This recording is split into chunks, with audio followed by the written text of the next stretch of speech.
Is life worth living? This is the title and the topic of another essay in The Will to Believe and Other Essays by William James. It's a lovely piece of philosophical writing. It was probably a lovely speech when he originally gave it. It goes back to the 1890s. It was initially an address to the Harvard Young Men's Christian Association. Now, the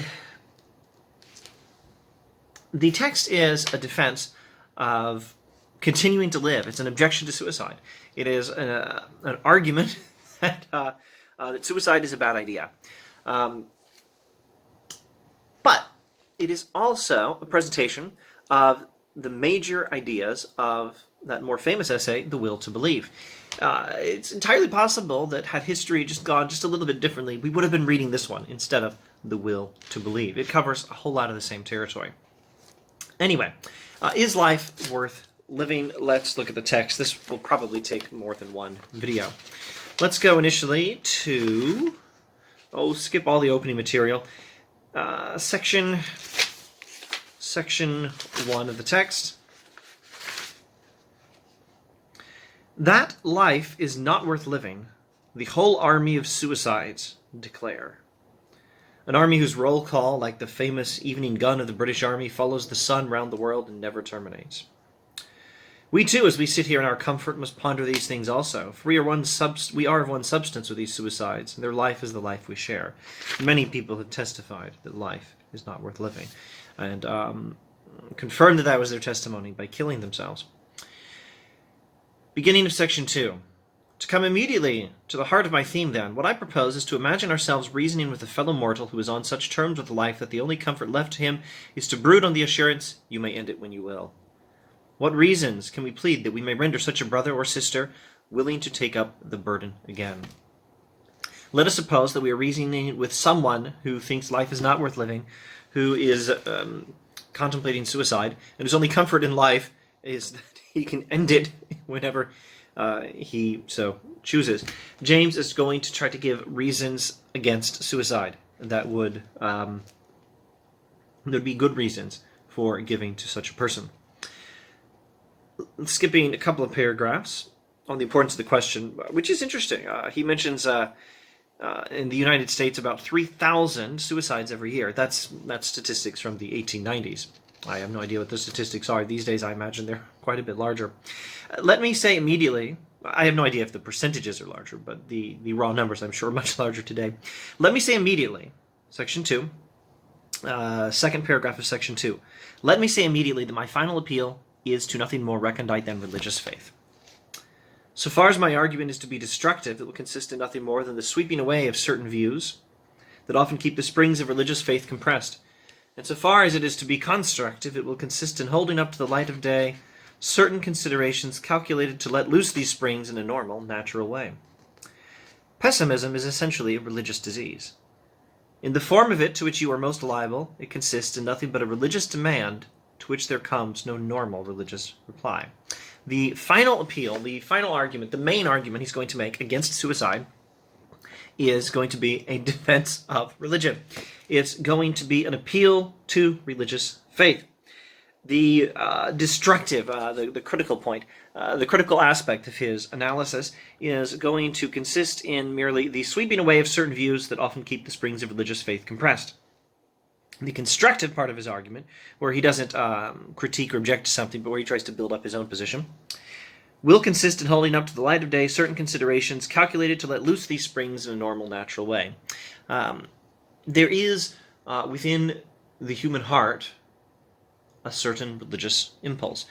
And James thinks this is perfectly healthy. This is perfectly proper. And there are certain things that block it. Certain views that often keep the springs of religious faith compressed. And James is going to critique those, and then hold up to the light of day certain considerations which are calculated to let loose these springs in a normal, natural way. Pessimism is essentially a religious disease. It is a religious demand to which there comes no normal religious reply. Now, what does that mean?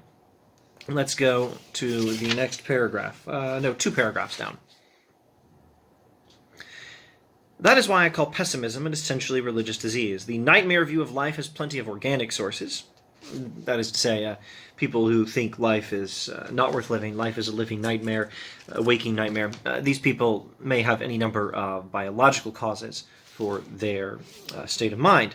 But the nightmare view of life does not merely have organic biological sources. Its great reflective source. It has a source in our ideas. The view that life is not worth living has a source in our ideas, not just in our physical condition. Its great reflective source has at all times been the source of depression, the source of thinking that life is not worth living, has, on the idea side of its causes, always had the contradiction between the phenomena of nature and the craving of the heart to believe that behind nature there is a spirit whose expression nature is. There has been a contradiction between the facts we observe in the world and the craving of the heart to believe that behind all these facts there is a spirit whose expression nature is. That there is some sort of higher power who is behind all these facts. It does seem that there is a contradiction between the facts of life, which are often quite painful and miserable, and the idea that they are expressing the will of some divine spirit. This inner discord can be relieved in either of two ways. The longing to read the facts religiously may cease and leave the bare facts by themselves, or supplementary facts may be discovered or believed in which permit the religious reading to go on. These two ways of relief are the two stages of recovery, the two levels of escape from pessimism. And that was section 2. In section 3, he's going to go with the first way. So let's review and summarize and set ourselves up for the next video, if all goes well. The suicidal view of life. Life is not worth living. This kind of pessimism, James says, has, to be sure, its organic causes. He seems to enjoy this joke. Is life worth living? It depends on the liver. A stupid pun on the condition of your body, with the liver as a particular sample of one bodily organ whose condition may affect quality of life. But also, of course, it depends on the liver. It depends on who's asking.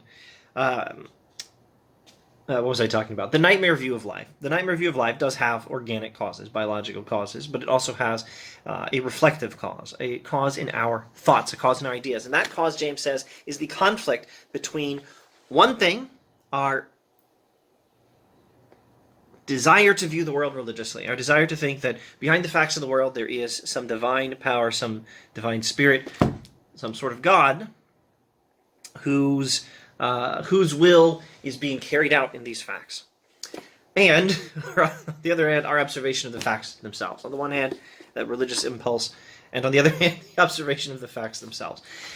That's a problem. That is what produces this despair. And James says one solution is to just forget the religious longing and just deal with the facts themselves.